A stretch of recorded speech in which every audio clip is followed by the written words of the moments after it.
Assalamualaikum warahmatullahi wabarakatuh. Saya Umi Nandira, dosen FEB Unisma.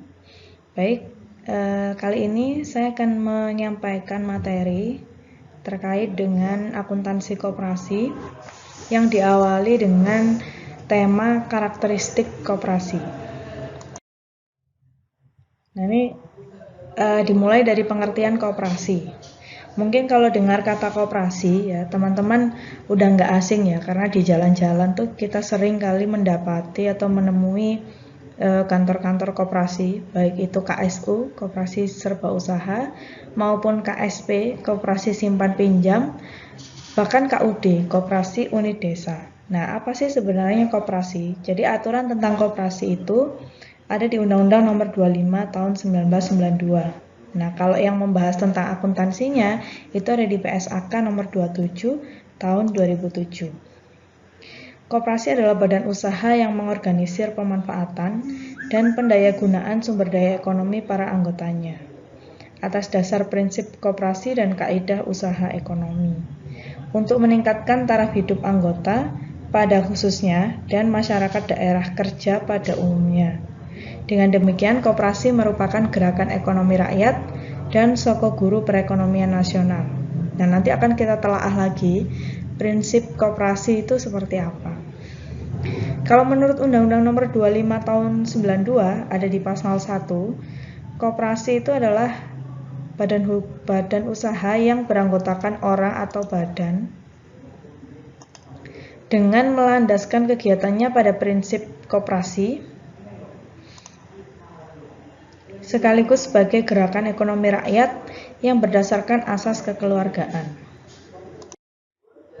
Nah, dari definisi tersebut, kita bisa menarik benang merah berupa pokok pikiran dari sebuah koperasi. Yang pertama adalah koperasi adalah suatu perkumpulan yang didirikan oleh orang-orang yang memiliki kemampuan terbatas yang bertujuan untuk memperjuangkan kesejahteraan ekonomi mereka. Yang kedua, bentuk kerjasama dalam koperasi bersifat sukarela.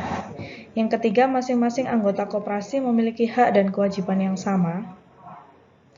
Yang keempat, masing-masing anggota koperasi berkewajiban untuk mengembangkan serta mengawasi jalannya usaha koperasi. Dan yang kelima, resiko dan keuntungan koperasi ditanggung dan dibagi secara adil. Nah, ini ada 4 karakteristik koperasi. Yang pertama adalah koperasi dimiliki oleh anggota yang bergabung atas dasar setidaknya satu kepentingan ekonomi yang sama. Jadi misalnya kayak KUD itu, Koperasi Unit Desa. Nah, itu biasanya kan didirikan oleh orang-orang yang berprofesi sama, misalnya petani. Nah, itu. Karena memang koperasi itu anggotanya memiliki kepentingan ekonomi yang sama. Karena mereka ingin memajukan profesinya, yaitu pertaniannya itu, maka mereka berkumpul untuk membentuk suatu koperasi. Begitu juga koperasi guru, koperasi karyawan, dan seterusnya. Jadi kalau kita tilik lebih lanjut, koperasi-koperasi yang ada di sekitar kita itu ternyata adalah dibentuk oleh sekumpulan orang yang mempunyai kesamaan kepentingan ekonomi. Yang kedua, koperasi didirikan dan dikembangkan berlandaskan nilai-nilai percaya diri, untuk menolong serta bertanggung jawab kepada diri sendiri, keadilan, persamaan, dan demokrasi. Koperasi didirikan, dimodali, dibiayai, diatur, dan diawasi, serta dimanfaatkan sendiri oleh anggota. Jadi, dari anggota, oleh anggota, dan untuk anggota. Tugas koperasi adalah menunjang kepentingan ekonomi anggota dalam rangka memajukan kesejahteraan ekonomi anggotanya. Nah, ini tujuan koperasi masih merujuk pada Undang-Undang Nomor 25 Tahun 92 ada di pasal 3. Koperasi bertujuan untuk memajukan kesejahteraan ekonomi anggota, khususnya masyarakat dan anggota koperasi itu khususnya dan masyarakat umumnya, serta untuk ikut membangun tatanan perekonomian nasional dalam rangka mewujudkan masyarakat yang maju, adil, dan makmur berlandaskan Pancasila serta Undang-Undang Dasar 1945. Nah, ini prinsip-prinsip koperasi. Yang pertama, keanggotaan bersifat sukarela dan terbuka. Jadi nggak ada paksaan, ya, sukarela. Terbuka itu maksudnya pengelolaannya terbuka. Pengelolaan dilakukan secara demokratis. Jadi setiap anggota koperasi itu boleh memberikan ide untuk pengelolaan koperasi. Pembagian sisa hasil usaha dilakukan secara adil dan sebanding dengan jasa masing-masing anggota. Kalau di perusahaan umum kita mengenal dividen ya, pembagian bagi hasil dari kepemilikan saham. Nah, kalau di koperasi istilahnya adalah sisa hasil usaha. Pemberian balas jasa yang terbatas pada modal. Ya, kalau modalnya besar maka dia akan mendapatkan SHU yang lebih besar. Kalau modalnya kecil ya dia akan mendapatkan SHU sejumlah proporsi modalnya. Dan yang kelima adalah kemandirian. Jenis-jenis koperasi yang umumnya ada. Yang pertama adalah koperasi simpan pinjam. Yang kedua adalah ini harusnya koperasi serba usaha ya. Dan yang ketiga koperasi pemasaran serta koperasi produsen. Kalau koperasi simpan pinjam ya berarti dia bergerak di bidang simpan pinjam. Kemudian kalau dia koperasi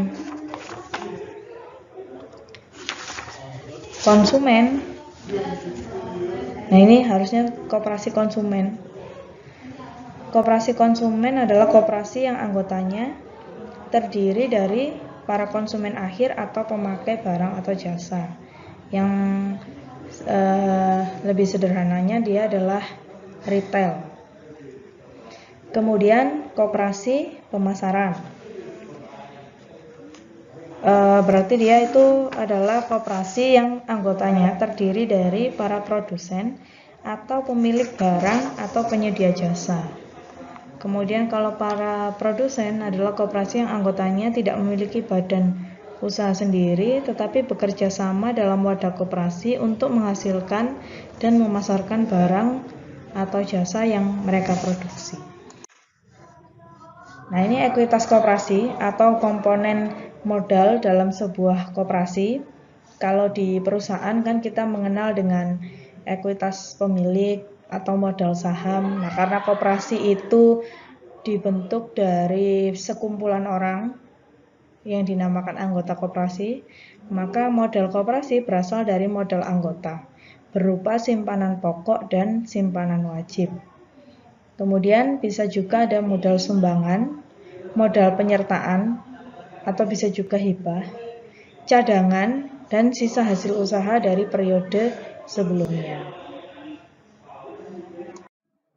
Nah, untuk referensi dari materi ini saya menggunakan buku Akuntansi Koperasi, pengarangnya Rudianto. Ini referensi utama.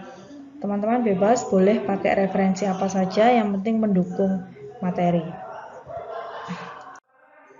Baik, itu dulu yang dapat saya sampaikan. Kurang lebihnya saya mohon maaf. Terima kasih. Wassalamualaikum warahmatullahi wabarakatuh.